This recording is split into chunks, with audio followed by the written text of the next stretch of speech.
म अहिले पढ्दै थिएँ, पढ्दा एउटा कुरा याद आयो क्या। हिजो मैले एउटा भिडियो बनाएको थिएँ, भिडियो बनाउँदा त्यो अपलोड गरेको थिएँ क्या। अपलोड गरेपछि त्यसमा 1111 भ्यू आयो क्या। मतलब त्यो अरू कसैले हेरेन, कतिजना पिपल्सहरूले मात्रै हेऱ्यो, 11 भ्यू होइन। त्यसमा अब मैले सोचेँ कि आज फेरि के भिडियो बनाउनु भनेर। होइन, आफ्नो लागि हो क्या, आफ्नो लागि भिडियो बनाउने हो। आफ्नो शरीरलाई स्वस्थ बनाउनको लागि, आफ्नो माइन्डलाई फ्रेस बनाउनको लागि आफूले केही न केही गर्ने हो क्या। आफूले त्यतिकै बेडमा बसेर बेडमा सुतेर हुँदैन, आफू निक्लिनुपर्छ। निक्लिएर आफूले भिडियो बनाउनुपर्छ, आफूले शरीर स्वस्थ बनाउनको लागि एक्सर्साइजहरू गर्नुपर्छ, आफ्नो केही न केही माइन्ड फ्रेस बनाउनको लागि केही न केही गर्नुपर्छ साथीहरू। त कहिले उठ्ने हो? कहिले? त्यो बेडमा सुतिराख्ने हो, बसिराख्ने हो?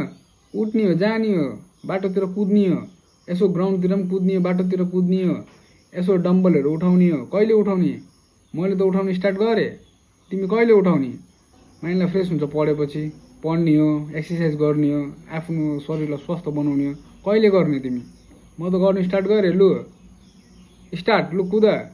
के भएको? उठ उठ उठ। के भएको? बेडमा यत्तिकै सुतिराख्ने हो? उठ, जाऊ, लगाइस्। नेक्स्ट टाइम भेटौँ ल।